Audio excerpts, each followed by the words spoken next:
Buen presente, querido buscador de la verdad, bienvenido de vuelta a mi canal. Mi nombre es Iris y soy la alquimista Gestalt. Estoy súper contenta, querido alquimista, de que estés acompañándome en esta primera parte del material de Ra.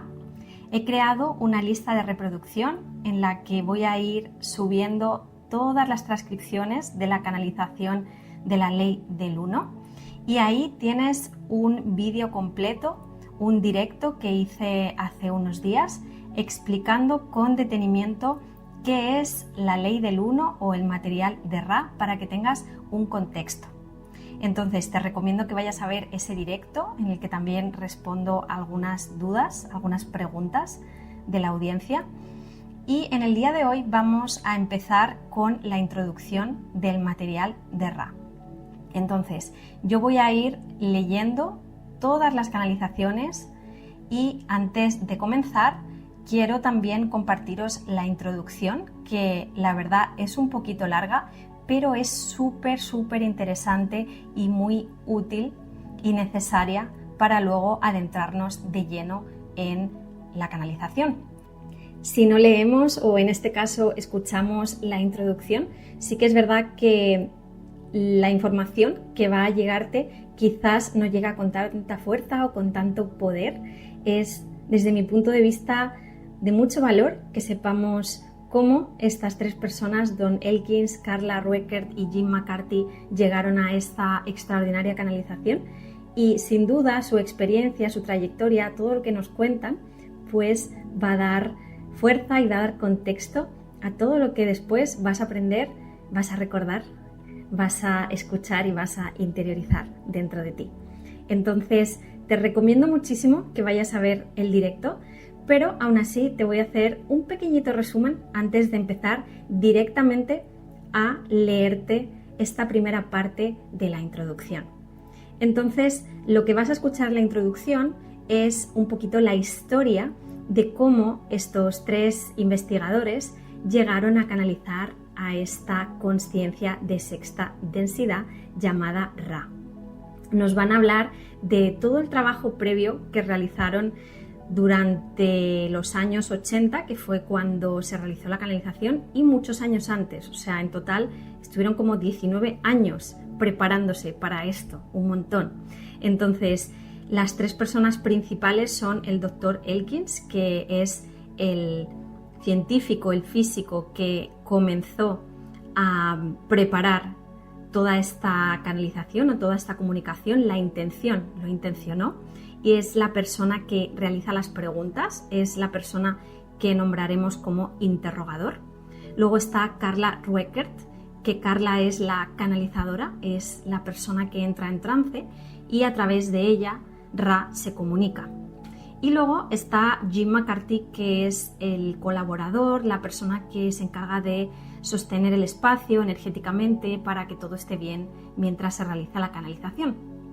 Entonces, toda esta información fue recibida, como os comentaba, a principios de los años 80, entre el 81 y el 84, dando lugar en total a 5 libros, en total 106 transcripciones, y estos libros incluyen también la introducción que os voy a narrar y también comentarios y objeciones respecto a todo el material. En la canalización se nos presenta un complejo de memoria social de sexta densidad llamado Ra, cuyo propósito era compartir esta ley del Uno para ayudar a la humanidad en su proceso de evolución espiritual.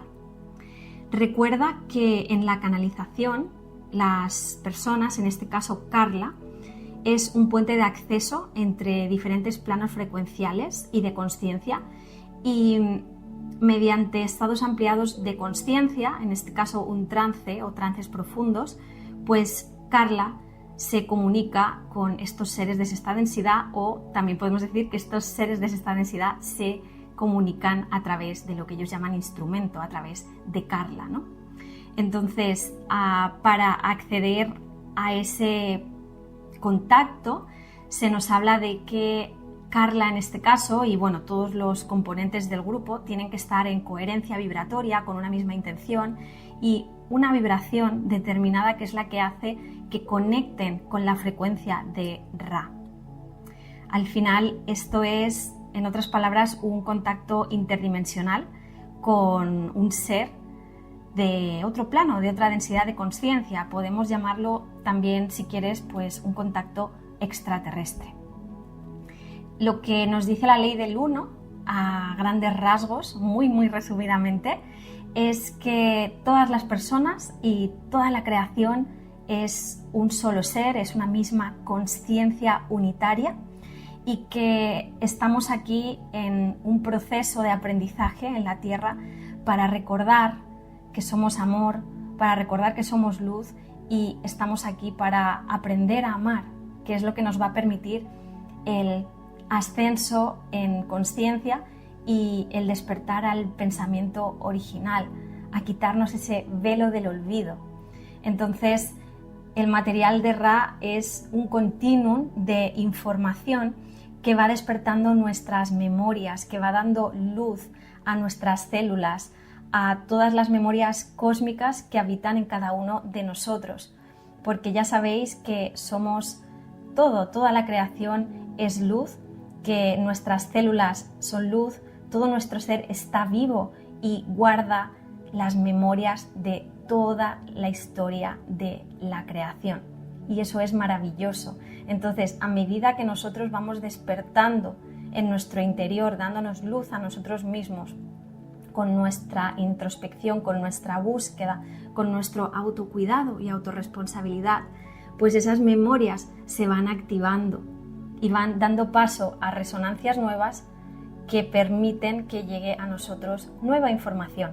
En este caso, pues el material de Ra, que si está llegando a ti es porque está en una frecuencia en la que tú te encuentras ahora mismo.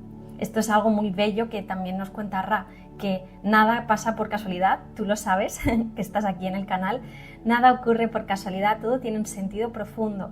Y si este material ha llegado a ti ahora y te causa interés, pues tiene sentido, porque de algún modo, consciente o inconsciente seguramente, tú estás buscando respuestas, tú estás buscando la verdad, tu comprensión de la realidad. Y el material de Ra es una resonancia con esa búsqueda que tú estás emprendiendo en este momento. Entonces, si ha llegado a ti, es por coherencia, por vibración. Así que estoy muy feliz de que te encuentres también en este momento o en esta etapa en la que yo también me encuentro, ya que el material de Ra ha resonado muy fuerte en mí y está activando en mí pues muchos recuerdos muy hermosos. Me gustaría también apuntar que Ra se presentó ante la civilización egipcia transmitiendo sus enseñanzas sobre la unidad, sobre la luz y sobre el amor, y que, claro, hay una raíz común con el Ra egipcio, de la mitología egipcia.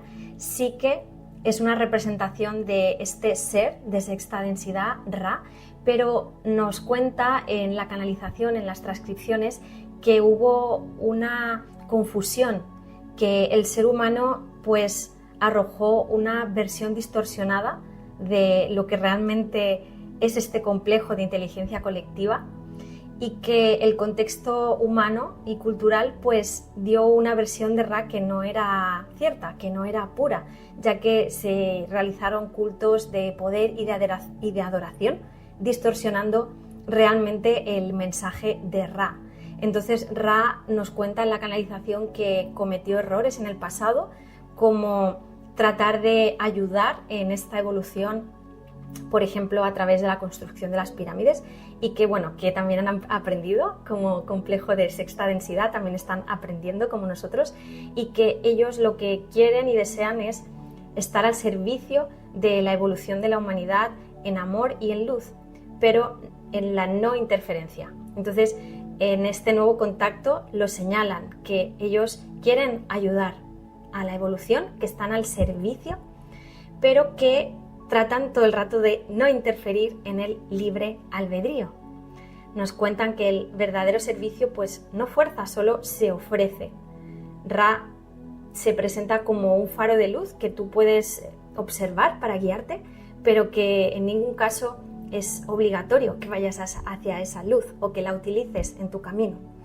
Este es un mensaje muy poderoso de Ra que nos cuenta durante todas las canalizaciones que al final el libre albedrío es parte del velo, es parte de la confusión y es necesaria para que las almas elijan voluntariamente su camino en la tierra y sus aprendizajes.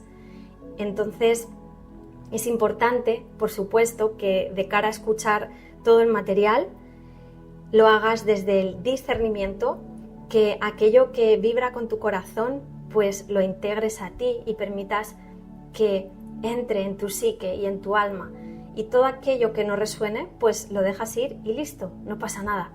Esto nos lo pide Ra en todo momento. Por favor, mírate a ti mismo, trabájate a ti mismo y a través de esta observación continua, de este contacto con tu corazón, vas a poder distinguir lo que es verdadero de lo que no. Sí, vas a poder ejercer tu libre albedrío y tu discernimiento.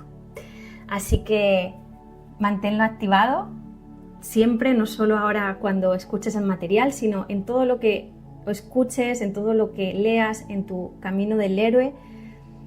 Estate muy atento y mantente siempre en esta neutralidad y en esta observación consciente, que es la que te va a permitir discernir.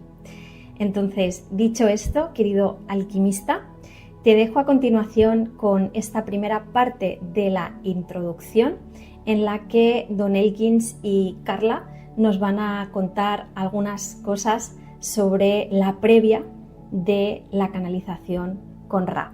Está súper interesante de verdad porque nos empieza a dar un contexto de lo que son el contacto con entidades extraterrestres o entidades de otras densidades. Nos hablan de la percepción de la narrativa oficial en cuanto a todo el contacto con otros seres y lo hacen de una forma muy rigurosa. De verdad que ellos estuvieron, ya os digo, cerca de 20 años estudiando y analizando todo esto de forma muy rigurosa, entonces merece de verdad la pena escucharlo. Se me olvidó mencionar que en la página web de LL Research tenéis toda la información sobre las canalizaciones. Es una organización sin ánimo de lucro que ellos mismos fundaron y podéis ir allí a ver todo el material y todo lo que yo os voy a narrar y os voy a leer está allí mismo, así que podéis ir a buscarlo cuando deseéis. Decirte también que en la cajita de comentarios puedes dejarme tus consultas, tus preguntas, porque voy a estar muy atenta a todo lo que comentéis. Muchas gracias y ahora sí, queridos y queridas, os dejo con esta primera parte de la introducción del material de Ra. Don Elkins. El presente libro es una transcripción exacta de la grabación en cinta magnetofónica de las 26 sesiones de un experimento diseñado para llevar a cabo la comunicación con un ser extraterrestre.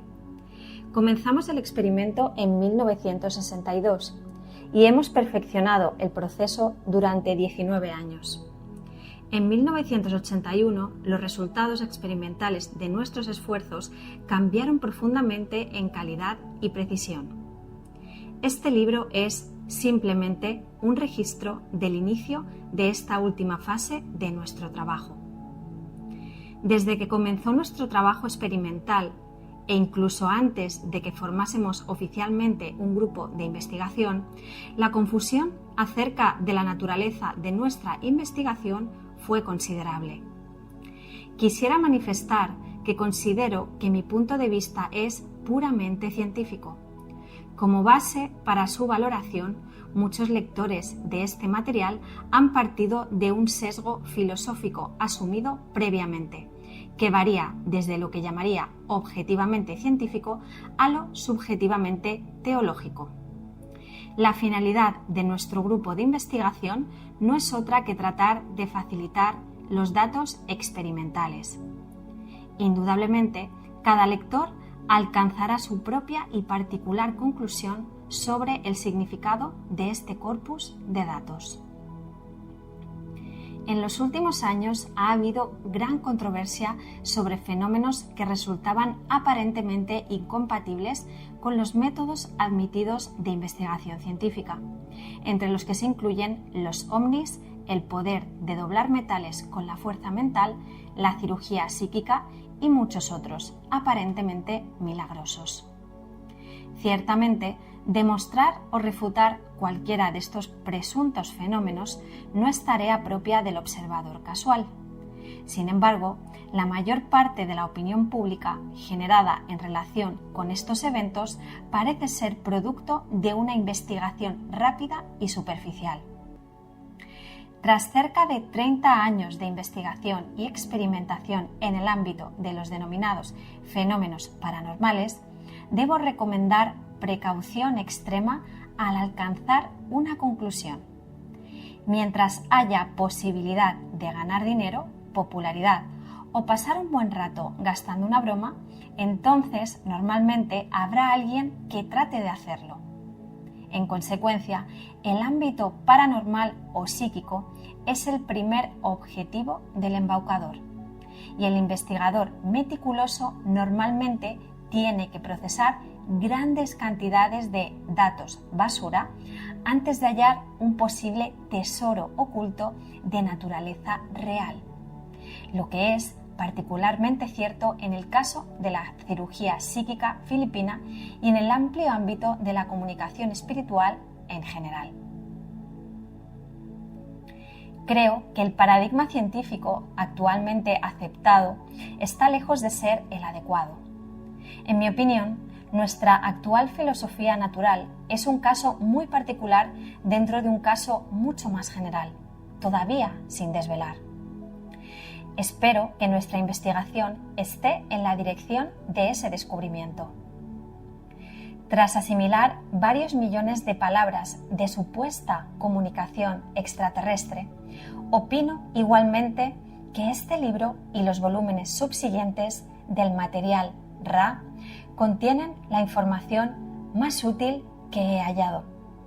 Como resultado de toda esta labor de profundización en las cuestiones bastante confusas de la ufología y la parapsicología, ciertamente me he ido formando mi opinión actual de cómo las cosas son en realidad. Opinión susceptible de cambio en cualquier momento a medida que adquiera información futura.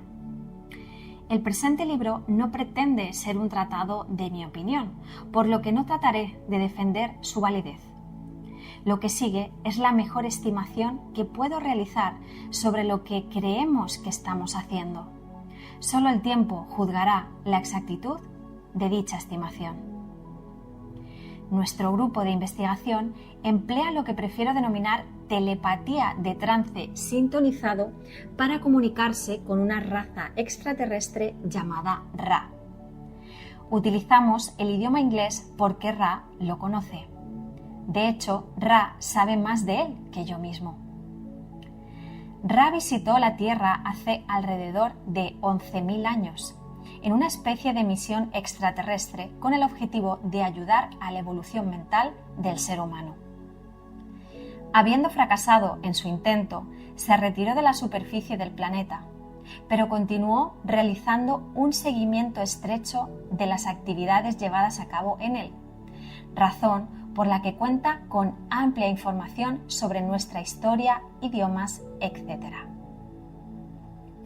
Probablemente lo que más cuesta de comprender de Ra es su naturaleza. Ra es un complejo de memoria social de sexta densidad. Puesto que la Tierra se aproxima al final del ciclo evolutivo de tercera densidad, Ra nos lleva una ventaja de 3 ciclos evolutivos. En otras palabras, su estado evolutivo actual es millones de años superior al del ser humano. No sorprende que Ra tuviera dificultades para comunicarse con el terrícola de hace 11.000 años, e idéntico problema persiste en nuestra actual época inteligente, entre comillas. En esta obra hemos completado más de 100 sesiones de comunicaciones experimentales con Ra. Estas cerca de 300.000 palabras de información me han sugerido un paradigma científico posiblemente más adecuado, y solo el tiempo y el futuro servirán para validarlo y extenderlo. La ufología es un tema muy amplio. Una cantidad moderada de material preliminar engrosaría esta introducción hasta el tamaño de un libro. Por lo tanto, lo que resta de ella no trata de abarcar cada porción de este diverso y creciente campo de estudio, sino dejar constancia de algunas de las partes pertinentes de nuestra investigación, desde nuestros inicios al día de hoy y del contacto con Ra. He pedido a mi veterana compañera de investigación, Carla L. Rueckert, que relate nuestra historia. Carla Rueckert. Conocí a Don Elkins en 1962. Me pareció una persona fascinante, una combinación poco usual de profesor de universidad e investigador psíquico. Había llevado a cabo más de 200 regresiones hipnóticas, explorando más allá de la experiencia del nacimiento e investigando la posibilidad de que la reencarnación no fuera únicamente posible, sino el modo en que las cosas ocurren en realidad. En 1962 me incorporé al experimento que Don había ideado para comenzar a probar una hipótesis que había desarrollado con la ayuda de Harold Price, ingeniero de Ford Motor Company. Price había proporcionado a Don cierta información que le pareció bastante interesante. Supuestamente, su fuente era extraterrestre, su contenido en gran parte metafísico y parecía concordar con todo lo que Don había asimilado hasta ese momento. Y en él se daban instrucciones para crear los medios con los que generar nuevo material a partir de la misma fuente, sin necesidad de contacto físico con seres extraterrestres. La hipótesis de Don era que este fenómeno podría ser reproducible. Así, invitó a una docena de sus estudiantes de ingeniería a unirse al experimento, con el objetivo de alcanzar algún tipo de contacto telepático con una fuente similar a la del grupo de Detroit. Yo era el miembro número 13 y me había interesado en el proyecto a través de un amigo. En aquellos primeros días de intentos de contacto con Don, tratando por todos los medios de mantener la situación bajo control, los meses pasaron con lo que parecían ser resultados extraordinarios, pero extraños. Cuando nos sentábamos meditando, siguiendo las instrucciones, todos los integrantes del grupo, excepto yo, comenzaban a emitir extraños sonidos vocales. Por mi parte, mi principal dificultad durante aquellos primeros 6 meses consistía en mantener la serenidad y en no reírme a medida que las sesiones iban convirtiéndose en una estridente sinfonía gutural de chasquidos, balbuceos y lenguas flojas. La naturaleza del experimento cambió drásticamente cuando el grupo recibió la visita de un contactado procedente de Detroit. Este se sentó con el grupo y casi inmediatamente fue contactado, supuestamente mediante telepatía, diciendo: ¿por qué no expresáis los pensamientos de vuestras mentes? Estamos tratando de emplearos como instrumentos de comunicación, pero todos estáis bloqueados por el temor a no pronunciar las palabras adecuadas. A través de Walter Rogers, de Detroit, Michigan, el grupo recibió instrucción para abstenerse de proceder al análisis, para expresar los pensamientos y analizar la comunicación solo cuando ya se hubiera completado. Tras aquella noche, no llegó a pasar un mes antes de que la mitad del grupo comenzara a emitir información. Un año después, todos los integrantes del grupo, excepto yo, eran capaces de recibir transmisiones. Al principio el discurso era lento y difícil, pues cada uno de ellos esperaba recibir una impresión precisa de todas y cada una de las palabras, y en muchos casos deseaba un control total por temor a cometer un error en la transmisión. No obstante, esta época fue apasionante para el grupo de estudiantes original que inició aquel extraño experimento.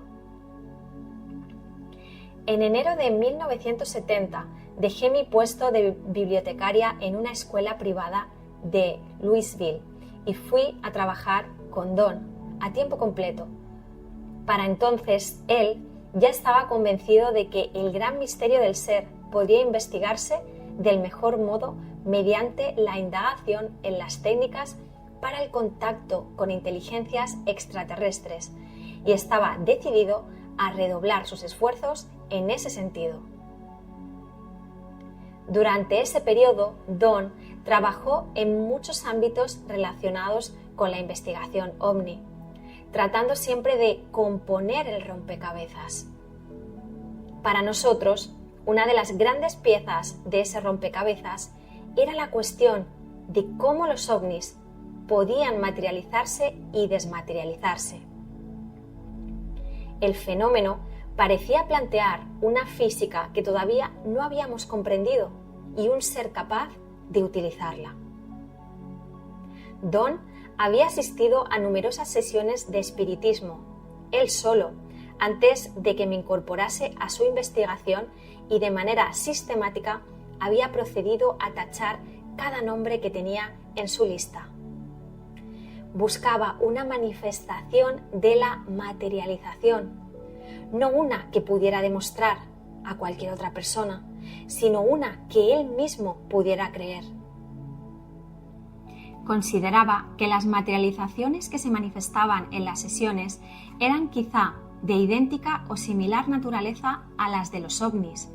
Por consiguiente, su razonamiento era que observar personalmente el mecanismo de una materialización y una desmaterialización en una sesión le permitiría formular una hipótesis más precisa en relación con los ovnis. En 1971, después de haber presenciado diversas sesiones mediúmnicas de materialización infructuosa con Don, acudimos a una sesión del reverendo James Tingley de Toledo, pastor de la Iglesia Espiritualista. Acudimos 4 veces a presenciar las manifestaciones del reverendo Tingley.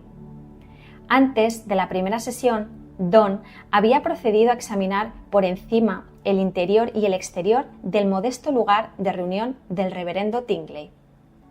Estaba construido con bloques de hormigón, como un garaje, y no había artilugios dentro o fuera de la construcción.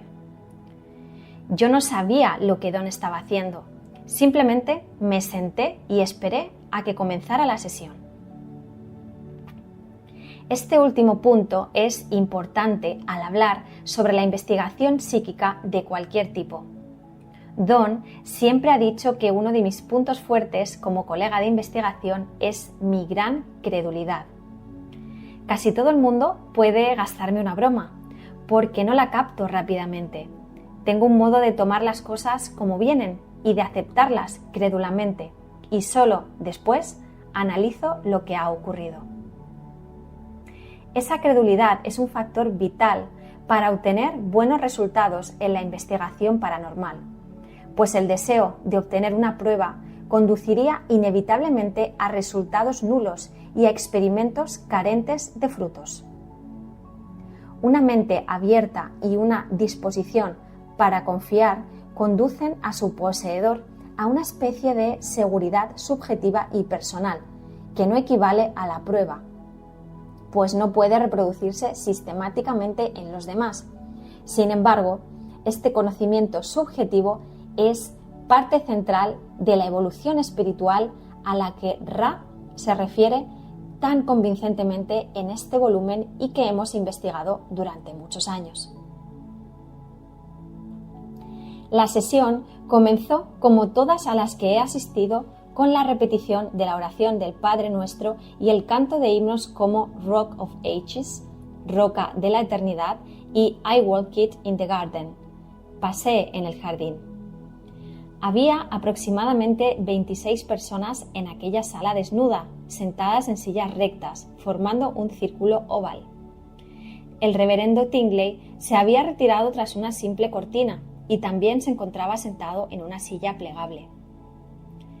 De lo acontecido en la primera sesión, quizá para mí lo más interesante fue la aparición de un fantasma bastante sólido conocido como Hermana, que deseaba hablar conmigo y agradecerme mi ayuda a Don. Como nunca tuve una amiga íntima que fuera monja, me sentía bastante perpleja. No fue hasta mucho después, volviendo a casa, cuando Don me refrescó la memoria y recordé que su madre, que había muerto antes de que yo la conociera, era conocida en su familia como Hermana. Tanto en aquella sesión como en la siguiente, cuando se nos convocaba a Don y a mí, podíamos ver las figuras fantasmales de los espíritus materializados con bastante claridad. En mi caso, con una visión nocturna deficiente, podía distinguir los rasgos, pero Don podía incluso ver los cabellos de cada entidad. Durante la segunda sesión apareció súbitamente un maestro, especialmente inspirador, y la sala se tornó muy fría. Primero nos dirigió un mensaje alentador y después nos informó de que iba a tocarnos para que supiéramos que era real. Así lo hizo, con fuerza suficiente como para causarme un moratón en el brazo. A continuación, nos dijo que iba a caminar a través de nosotros para que supiéramos que no era de esta densidad. También lo hizo así, y produce una sensación verdaderamente interesante presenciar tal cosa. Elevando los brazos, bendijo a todos los presentes en la sala, volvió a caminar a través de nosotros y desapareció hundiéndose en un pequeño punto del suelo. En 1974, Don decidió que era el momento de que me tomara más en serio el estudio del arte de la canalización. Argumentó que 12 años de asistencia a las sesiones y de escuchar mensajes inspiradores eran suficientes y que ya era hora de que asumiera cierta responsabilidad por aquellos pequeños sermones cósmicos, como los denominaba Brad Steiger, que yo tanto disfrutaba. Comenzamos una serie de encuentros diarios diseñados para trabajar intensivamente en mi preparación mental. Muchos de los que acudían a nuestras meditaciones de los sábados por la noche supieron que iban a realizarse las reuniones diarias y se sumaron a ellas. Y en 3 meses habíamos formado alrededor de una docena de nuevos receptores telepáticos. En el transcurso de estas meditaciones intensivas implantamos nuestro arraigado hábito de mantener la grabadora en marcha siempre que iniciábamos una sesión.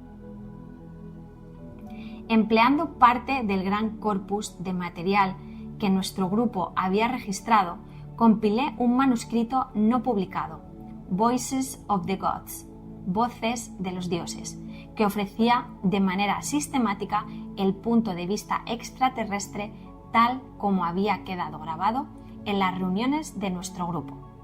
En 1976, cuando Don y yo comenzamos a escribir Secrets of the UFO, Secretos de los OVNIs, publicado por una imprenta privada y disponible por correo electrónico, este manuscrito no publicado nos resultó de gran ayuda.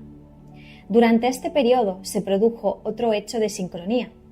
Don y yo, que nos habíamos asociado oficialmente para formar LL Research en 1970, habíamos escrito un libro no publicado titulado The Crucifixion of Esmeralda Sweetwater, la crucifixión de Esmeralda Sweetwater, en 1968. En 1974, el doctor Andrija Puharich publicó un libro con la editorial Doubleday titulado Uri, en el que narraba su investigación sobre Uri Geller y su inesperada comunicación con inteligencias extraterrestres. La forma de contacto era bastante original. Primero, se producía la levitación de algún objeto, como un cenicero, lo que indicaba al doctor Puharich que introdujera una cinta en la grabadora. Después, alguna fuerza invisible pulsaba los botones de la grabadora y el aparato comenzaba a grabar. Al reproducir la grabación había un mensaje de una fuente extraterrestre. Don estaba impresionado por la gran cantidad de correspondencias entre dichos mensajes y nuestra propia investigación. El libro es fascinante en sí mismo, pero para nosotros lo fue especialmente debido al increíble número de evidentes y concluyentes similitudes entre los personajes del registro de la vida real del trabajo del Dr. Puharich con Uri y los supuestos personajes ficticios de nuestro libro. Fuimos a Nueva York para reunirnos con Andrija después de hablar con él por teléfono, donde compartimos nuestra prolija investigación y comparamos nuestras notas. Cuando nuestro amable anfitrión salió a recibirnos a la entrada frontal de la casa, me detuve sorprendida para contemplarla. Incluso la casa en la que vivía en el campo, al norte de la ciudad de Nueva York, era idéntica a la casa de su homólogo ficticio de nuestro libro. La coincidencia era tan asombrosa que no pude evitar preguntar: Andrija, ¿qué ha pasado con tus peonías? Cuando escribí sobre tu casa, imaginé el camino de entrada rodeado de arbustos de peonías. Puharich rió. Ah, esas flores las corté hace 3 años. En 1976 decidimos elaborar una introducción al conjunto total de fenómenos paranormales en relación con el de los contactados ovni. Este fenómeno no es sencillo, al contrario, requiere una comprensión y un conocimiento bastante exhaustivo de diversos campos de investigación. Puesto que el material RA es fruto directo de nuestra investigación continua con supuestas entidades extraterrestres, parece apropiado en este punto repasar algunos de los conceptos presentados en aquel libro para que el lector pueda tener una introducción adecuada de la perspectiva verdaderamente útil para comprender esta obra. Lo primero que cabe mencionar sobre el fenómeno ovni es que es excepcionalmente extraño. El investigador serio, a medida que examina más material y realiza mayor investigación de campo, se siente cada vez menos capaz de hablar sobre este fenómeno de un modo prudente y sensato. En sondeos de opinión de alcance nacional, más de la mitad de la población de los Estados Unidos ha manifestado que cree en la realidad de los ovnis, y las series de televisión y películas reflejan el amplio interés por el tema. Sin embargo, pocos son los investigadores que puedan considerarse capaces de comprender el fenómeno en su totalidad.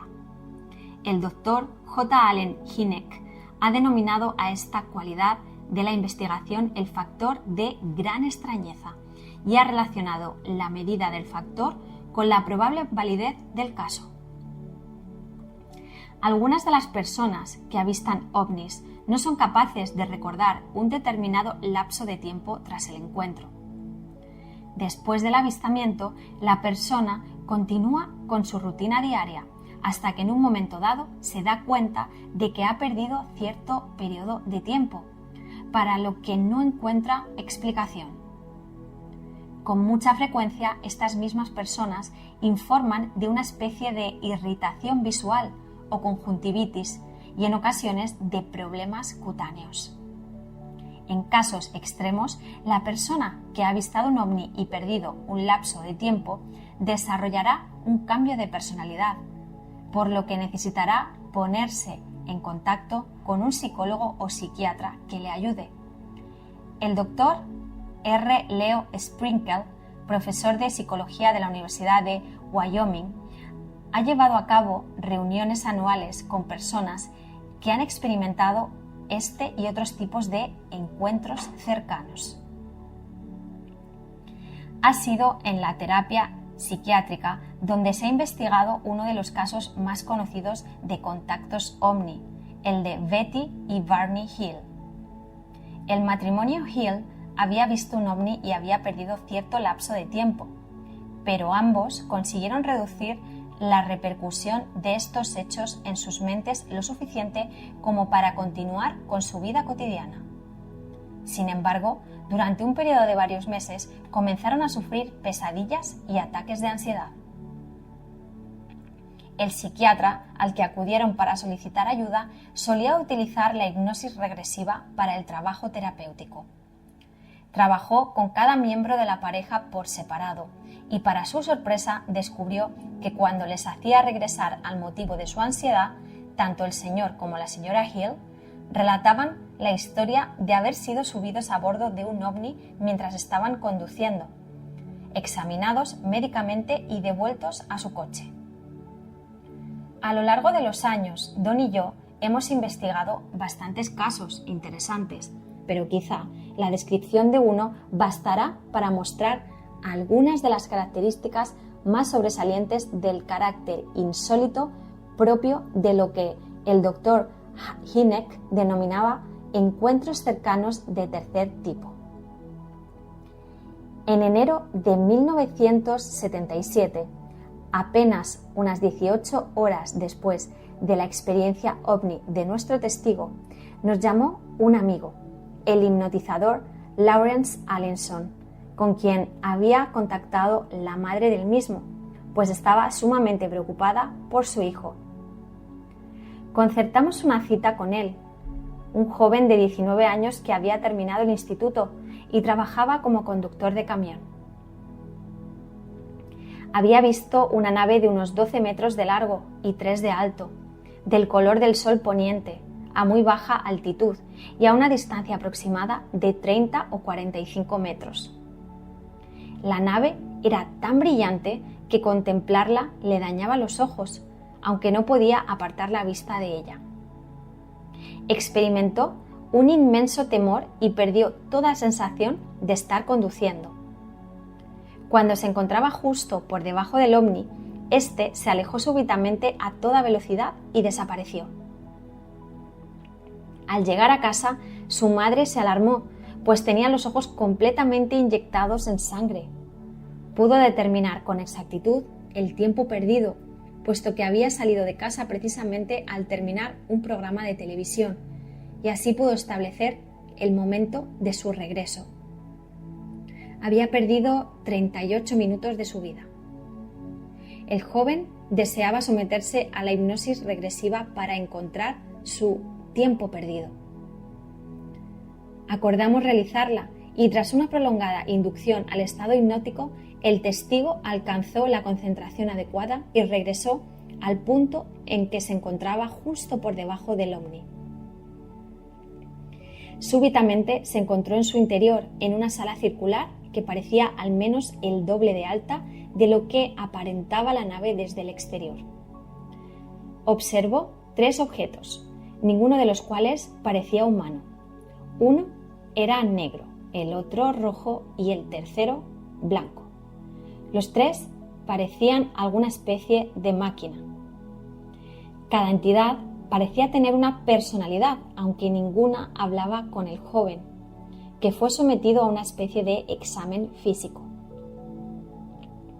Cuando el examen finalizó, las máquinas se fusionaron en una sola y seguidamente desaparecieron. La nave rebotó y se produjo una breve sacudida, tras la cual el testigo estaba de nuevo en su coche. Si tiene interés en leer un informe completo de este caso, ha sido publicado en April Bulletin, Flying Saucer Review, International UFO Reporter and MAFON UFO News. Uno de los aspectos más habituales de los encuentros cercanos es la impresión, como la tuvo nuestro testigo, de comprender lo que los extraterrestres están pensando y sintiendo sin que tenga lugar ningún diálogo. La comunicación telepática ha sido durante mucho tiempo objeto de gran experimentación y aunque existe una extensa e interesante investigación, nunca ha habido un estudio que pudiera demostrarla concluyente. En consecuencia, el campo de investigación de la telepatía continúa siendo un ámbito marginal de la investigación psíquica. Sin embargo, cualquiera que alguna vez haya sabido de antemano que el teléfono iba a sonar o haya adivinado lo que la otra persona iba a decir, ha experimentado al menos un discreto ejemplo de telepatía. Don sostiene que los experimentos telepáticos entre él y Uri Geller han sido totalmente fructíferos. Sin embargo, puesto que no fueron llevados a cabo de manera deliberada, con riguroso control científico, no podrían incluirse en ningún informe ortodoxo. De hecho, nuestra opinión es que los controles estrictos malogran los resultados de cualquier experimento de este tipo. LL Research, que desde 1980 ha sido filial de Rock Crew Research and Development Labs, ha mantenido hasta hoy reuniones semanales abiertas a todos aquellos que hayan leído nuestros libros. Todavía tendemos a insertar el calificativo de supuestas antes de las palabras comunicaciones telepáticas con extraterrestres, porque sabemos con certeza que no hay forma de probar este concepto básico. Sin embargo, no hay duda de que el fenómeno existe. Los millones de palabras de nuestros propios archivos y los muchos millones de palabras de los archivos de otros grupos dan fe de ello. Con independencia de la frustración más que ocasional que la investigación paranormal origina, el investigador serio del fenómeno ovni tiene que persistir en la investigación de fenómenos relacionados, como la capacidad de doblar objetos metálicos con la fuerza mental. La física que Ra expresa en relación con la verdadera naturaleza de la realidad postula la posibilidad de que la mente pueda actuar a distancia, concretamente por la voluntad. Uri Geller ha sido evaluado en diversos lugares de todo el mundo, incluyendo los Stanford Research Laboratories, y existe una impresionante lista de publicaciones relativas a los resultados de dichas evaluaciones, en particular de Geller Papers, y como resultado de este fenómeno del doblado de metales de Island Papers. Un ejemplo que muestra la estrecha conexión entre los ovnis y la capacidad de doblar objetos metálicos mediante el poder mental nos ocurrió en julio de 1977, tras la publicación de nuestro libro Secrets of the UFO.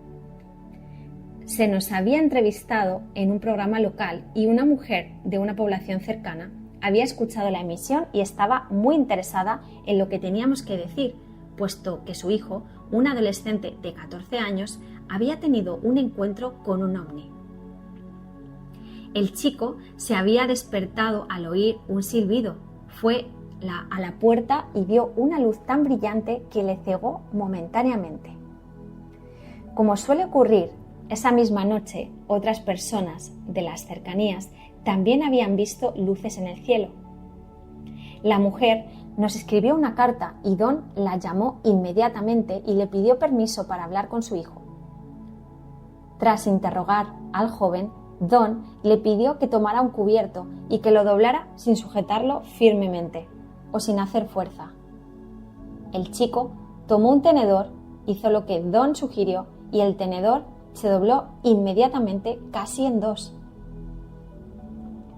El adolescente se asustó tanto que no volvió a ponerse al teléfono y su madre no pudo convencerle de que fuera de algún interés proseguir con los experimentos. Sin duda, ella tenía la suficiente intuición como para darse cuenta de que en la pequeña localidad donde vivían, cualquier notoriedad que el chico pudiera obtener en relación con el doblado de metales le perjudicaría, ya que la gente de esta pequeña localidad reaccionaría del modo más previsible. No obstante, la relación es bastante clara. John Taylor, profesor de matemáticas en King's College, Londres, reveló al mundo en su libro Superminds, Supermentes, los resultados de sus metódicos experimentos sobre el doblado de metales. Taylor empleó únicamente niños, alrededor de 50 de ellos, y durante gran parte de su experimento utilizó objetos de metal y plástico sellados en cilindros de vidrio, cerrados mediante soplado para que los niños no pudieran tocar los objetos sin romperlo. Bajo estas circunstancias controladas, los niños eran capaces de doblar y romper numerosos objetos. A medida que avance en la lectura del material de Ra, comenzará a descubrir por qué son principalmente los niños los capaces de realizar estas cosas y qué tiene que ver esta habilidad con el resto del mensaje Omni. Puesto que no soy científica, llegados a este punto, vuelvo a ceder la narración a Don, cuya formación es más apropiada para esta argumentación.